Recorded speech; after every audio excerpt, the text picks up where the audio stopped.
Last June, Novak Djokovic of Serbia made history by winning the 2023 French Open, setting a new record for the most men's major singles titles and solidifying his claim as the greatest tennis player of all time.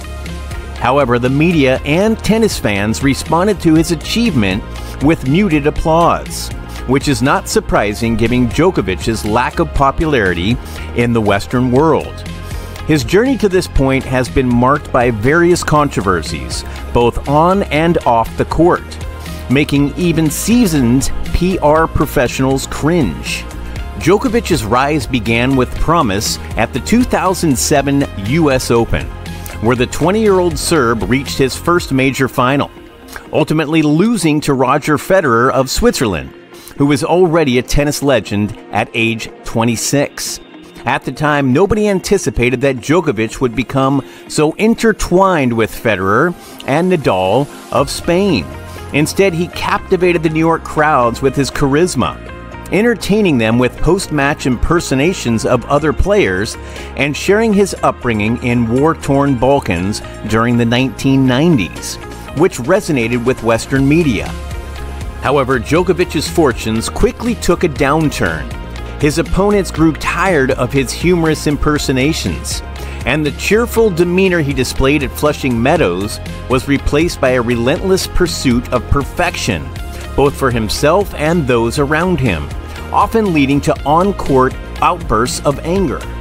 Additionally, accusations emerged of Djokovic feigning injuries during matches, quitting when behind, and displaying hostility towards ball kids. His list of public relations mishaps is extensive, totaling 89 incidents according to a YouTuber who compiled a detailed montage of his offenses. Ultimately, public disdain for Djokovic boils down to two main factors: his stance on vaccinations and his rivalry with Federer and Nadal. Djokovic sparked widespread controversy by choosing not to receive the COVID-19 vaccine. This decision became a global spectacle during the Australian Open in January 2022, resulting in the Serbian player being deported from the country by the government after a 10-day standoff.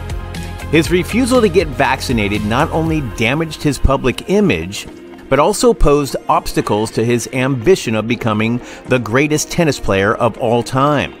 As a consequence, he was barred from competing in Australia and from entering the United States throughout 2022, causing him to miss the previous year's US Open, where he would have been the favored contender for the title. Djokovic has consistently stated that his refusal to be vaccinated is not aligned with the anti-vax movement, but rather stems from concerns about what substances he, as an elite athlete, introduces into his body. Indeed, Djokovic's dietary and fitness routines are extensively documented and are so rigorous that even his friend Tom Brady might find them challenging. Arguably, the primary reason for Novak Djokovic's decline in likability, even among his limited fan base, is his role in disrupting the cherished tennis duo known as Vidal. This term, akin to celebrity couples' nicknames like Brangelina and Bennifer, refers to the legendary rivalry between Roger Federer and Rafael Nadal, which many consider defining tennis's golden age.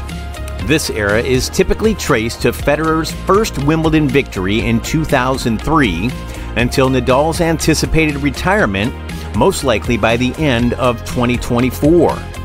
Vidal symbolized the pinnacle of tennis excellence, reaching its zenith around 2008, epitomized by their epic Wimbledon final that year, won by Nadal in a thrilling fifth set. Federer, with his graceful style and gentlemanly demeanor, stood in contrast to Nadal's muscular physique, superstitions, and relentless topspin. Their on-court dynamic was captivating, with Federer's effortless elegance juxtaposed against Nadal's visibly strenuous efforts. Off the court, they appeared as ideal champions, crafted by a committee of sports executives and media personalities. The Fadal duo embodied perfection, carefully curated and devoid of rough edges, portraying a polished image that shouldn't be scrutinized too closely for fear of shattering its idyllic facade. Djokovic emerged as a refreshing presence in the tennis scene in 2007, but by 2012 he was viewed as an unwelcome intruder. Initially expected to shake up the dominance of Federer and Nadal, Djokovic was meant to provide a challenge and occasionally win titles as he did at the Australian Open in 2008. However, his consistent victories started to alter the landscape of the sport. With Djokovic's rise, the narrative shifted from Fadal to the Big Three, briefly expanding to the Big Four with Andy Murray's successes. Djokovic's triumph over Federer in the 2019 Wimbledon final highlighted his growing dominance, arguably surpassing the iconic 2008 final between Federer and Nadal. This signaled that while Fadal might have been the ideal narrative for publicists, Djokovic represented the undeniable reality of the sport. Not only was Djokovic nearing parity with Nadal and Federer, but he was also surpassing them.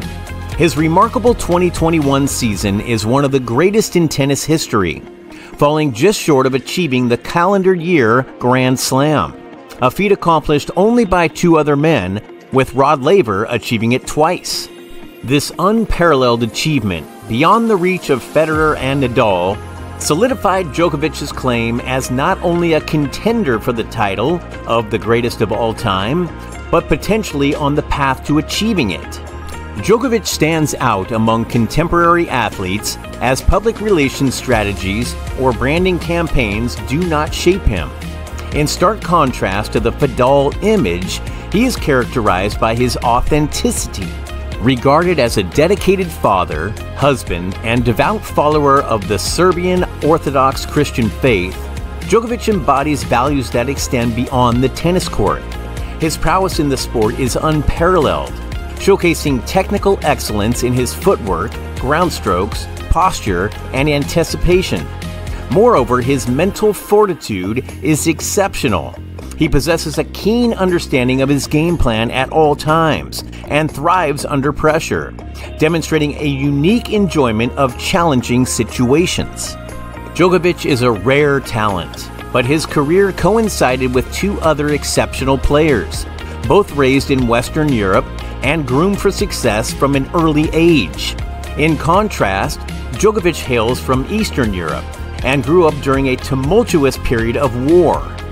While Djokovic has shown flaws, as many athletes do, his refusal to conform to the expectations of the off-court media game is often seen as his primary fault.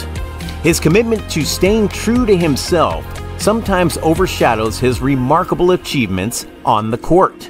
In some ways, Djokovic is a throwback to an era before athletes were surrounded by scripted responses and tightly controlled by their handlers.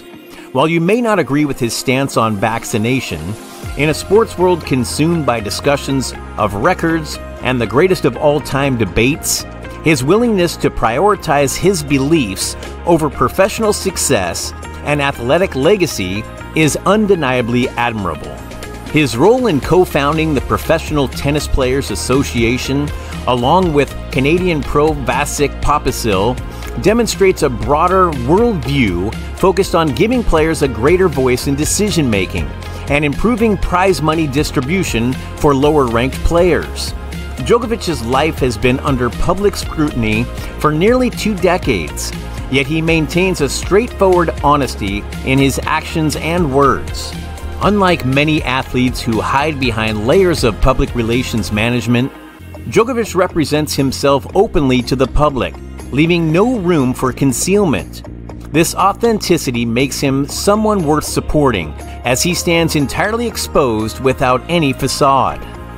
Djokovic doesn't enjoy widespread popularity, unlike John McEnroe, whose passionate outbursts stirred mixed emotions among fans in the 1980s. However, with Djokovic, there's little middle ground. Most either dislike him or hold him in high regard. This reflects the polarized nature of contemporary society, where individuals are either idolized or vilified, leaving no room for ambivalence and often leading to dehumanization. Djokovic may not be easy to love due to various reasons, including his demeanor, his remarkable athletic abilities, his role as a devoted father, and his commitment to humanitarian causes, which make it difficult not to admire him. He embodies the complexities of being fully human, which is both challenging and commendable.